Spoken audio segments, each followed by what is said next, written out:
In Civ 6 or Civilization 6, Deity isn't hard enough. My anus has gotten used to the constant penetration I get when the AI starts with 3 cities, 4 combat strength, and cheats beyond belief, so I decided to add something else. Starting from turn 50, I have to give away my best city every 20 turns. Now, there are 2 caveats. One, I have to give away the closest best city, because otherwise I just get the city back through loyalty, and 2, for every civ I conquer, I add another city to that total.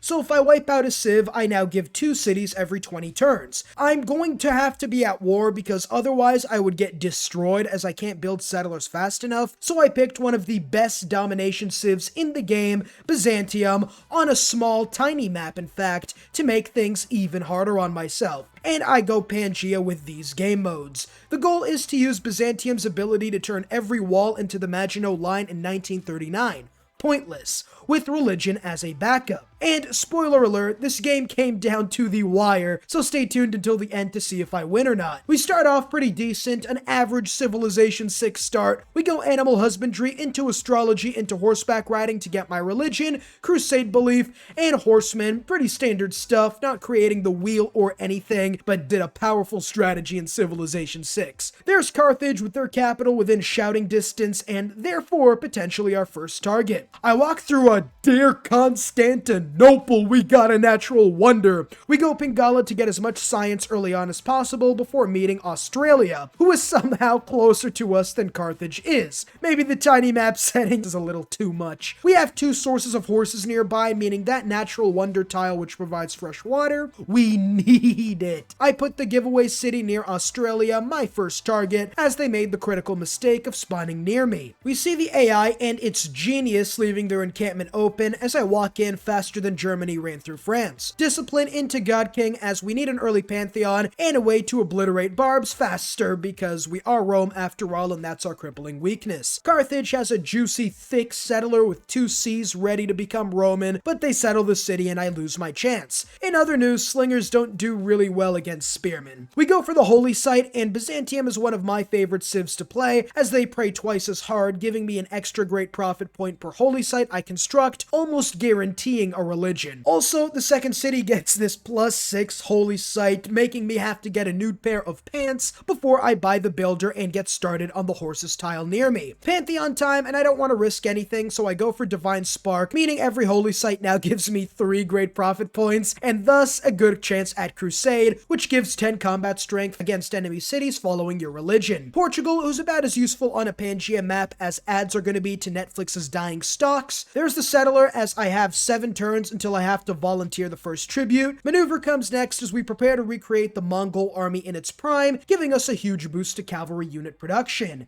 And Antioch, a Byzantine city for all of 2 minutes. Let me just place the district because I'm not trusting the AI to do anything right with the city I'm loaning, I mean giving to them out of generosity. Yes, my sympatry got exposed as I saw Dido smiling who, well, my chances of winning disappeared faster than a tier 3 subs bank account. I lost. As we enter the classical era, I did end up building archers to support the conquest, so we should be able to hold off Dido's horde of warriors as we meet Tamar, the worst possible civ in this game unironically, as her unique walls are too strong for even me to power through them if she ends up getting them, especially considering I only have 2 cities by turn 50. Archers are the best unit in the game as I obliterate large swaths of Dido's army. It's cutting season, time to trim the fat. Like I said, I'm gonna give Antioch to Australia as we're down to 2 cities, with one of them besieged and not gonna last very long. Yeah, I lost the city, so I move my warrior out as I kill 3 out of the 4 warriors left to make sure I don't lose any units and just let him have the city before I take it back. But there's the great profit and it is religion time and I don't give a damn what the first belief is. All I care about is Crusade, which is going to be huge for winning the game. It's a huge problem. Huge problem. It's a huge problem. The huge problem. That is a huge problem. And as you can see, Crusade is just nasty, absolutely revolting. This is just disgusting. Another 10 combat strength is like the gym teacher joining your team's dodgeball game because it's time to stop the count. I go maneuver as I go for the Vampire Secret Society because they're going to have the equivalent of my strongest unit's combat strength, meaning it's essentially another free swordsman. Ah, the barb has already spawned man at arms. It's a true true Civilization 6 game when you see the barbs doing that this early on in the game. Despite all the units I'm sending to the Doom Dimension, this first Dido city is not converting. Now, how much damage am I gonna... Oh,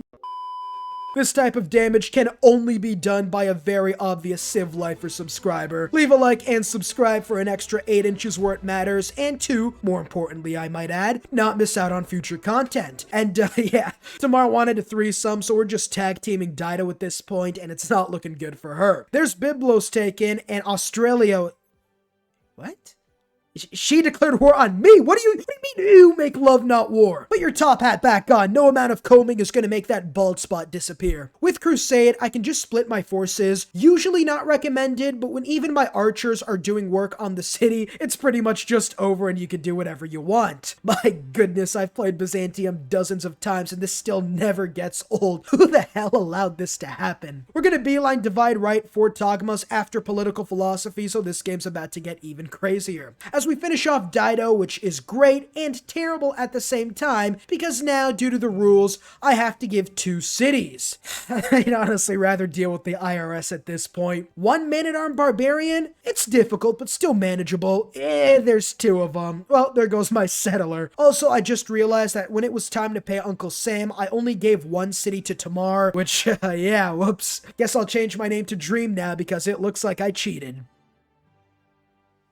Oh, Neptune. What do you mean? I'd honestly be mad that the barbs are unironically putting up a better fight than the AI, but it's honestly on par for the course at this point. And I am playing Byzantium too, so that probably gives the barbs like an extra 20 combat strength each. Well, it's a good thing I won't have to declare war on Tamar, I guess. Let me add her. There's PP, which is going to give my units oligarchy and turn them into promotion sponges. As I wipe out their forces like it was the Battle of Gettysburg, I decide to leave the encampment alive because I want to see if I can roulette my way to Kabul for double experience. In any case, another day at the office with Byblos getting destroyed so thoroughly I had to cut out the actual city capture in fear of YouTube potentially striking my channel for NSFW content. And Carthage is just... oh boy. This is just disgusting. We move on to Georgia's next city as we enter a golden age, which is pretty easy to change together as Byzantium, as tech-wise, I beeline bombards, although in hindsight it probably should have been education as my science is in the gutter. And we get a suckin' succubus to help out the first. It's taxing season and we give 2 of our cities to Australia, which, yeah, this game can't get any worse. Oop. Looks like I spoke too soon. Now the game can't get any worse, with Australia forcing me to play Germany in this World War II fanfiction. But we're still able to take the last Georgian city anyways. Now, the problem I faced is that Stalin's birthplace actually got medieval walls, so even my horsemen aren't going to be able to break through without severe casualties. So I make peace and move on to the Eastern Front, which I will call Operation Barbaros. Okay, now maybe I'll call it Operation Tannenberg, actually, for better luck. I was trying to take my city back from Australia, but after the night and walls were built, I decided to take a note out of the US Afghanistan manual and made like a nut and bolted from this shit show. Good news, by the way, if your vampire dies in Civilization 6 and goes back to the city, the attacking unit that destroyed it doesn't move in, meaning any builders you'll have under vampires are going to be safe, which, considering the drought and the fact I lost all my horse resources, I kind of need right now. Also, the Ottomans are in this game because this game isn't throwing me any freebies. I decide to start building hippodromes to prepare for my Togmas, as each hippodrome I build gives me a free unique heavy cavalry unit because Byzantium wasn't strong enough before. We're able to take Mexico City out of the fight, but with no horses to heal my units, I'm pretty much just a sitting duck out here. I decide to build more hippodromes, not knowing half of them would be lost to my deal with the devil coming up very soon, as John Curtin starts putting the curtains down on this game as his crossbow is just unstoppable right now. But I finally get my horses back, which is good. Alright, Jow, here's my 2 cities, have fun, as my science is almost as small as non-subscribers' reproductive organs at this point. Giving up more cities without taking any back isn't a good strategy going forward. Finally, my Togmas. I get these bad boys out along with my great scientist as almost choked. Yeah, this game is about to turn around. We begin moving our units into position as I take my second city I loaned to Australia, as these Tugmas are insanely strong with Crusade and their great general buff to surrounding units. I decide to put the citizens of Hobart out of their misery next, and honestly, I'd want that too if I lived in a place called Hobart. God damn. Military emergency, might as well make use of all the Diplo favor I got from the emergencies, I guess. I take Launceston and get into a chained golden age and get back to the city of Carthage because Portugal is in a dark age, which helped turn my game around big time. Yeah, no, just kidding. I have to give 2 more cities to Tamar, so it's a net negative. We finally take back our 3rd settled city back, being Antioch, almost 90 turns later than when I gave it out. I take Sydney back, but my science is still lagging behind considerably, so I decide to beeline research labs to hopefully fix things, and I realize Tamar has a punishment fetish because she wants to come back for seconds. We take Australia City and their capital is somehow not converted. How does that happen? How the hell are you not converted to my religion yet? I take out my anger on Georgia because I'm too weak to attack Australia, but hey, at least Tamar's armies is more useless than modern day Russia's. Yeah, at this point it's over in the east. I take Australia's builder and make peace. They have no units left and I don't want to send in religious units, so I have to keep moving. Tamar's army is huge though, and she has them all at my doorstep. I'll show you guys how to deal with a mid-game army invasion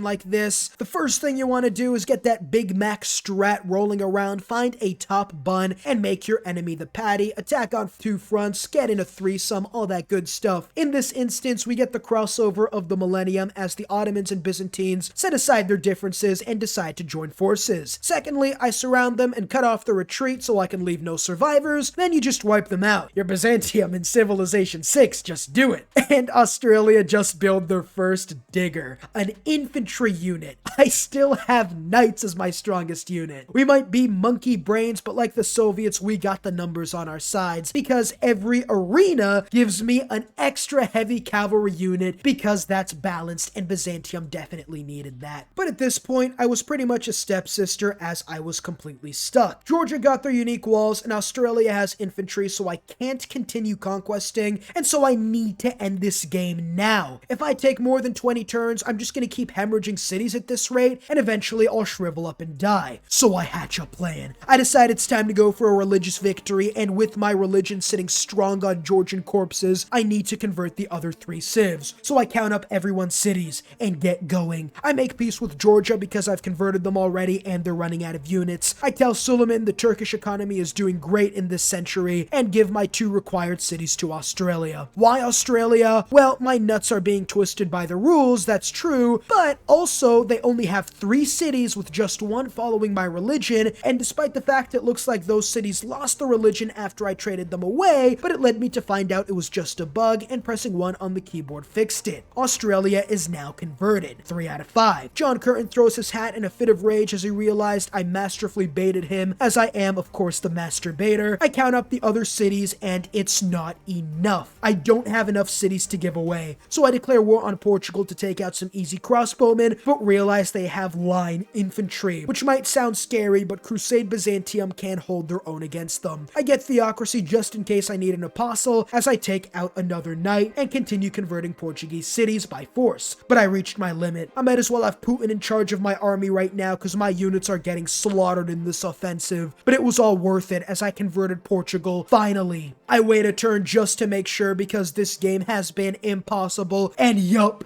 it is still there. So to make things easier, I decided to just give the Ottomans all of Byzantium's land in this era instead of just slowly losing it, which saves time that way. And it didn't work.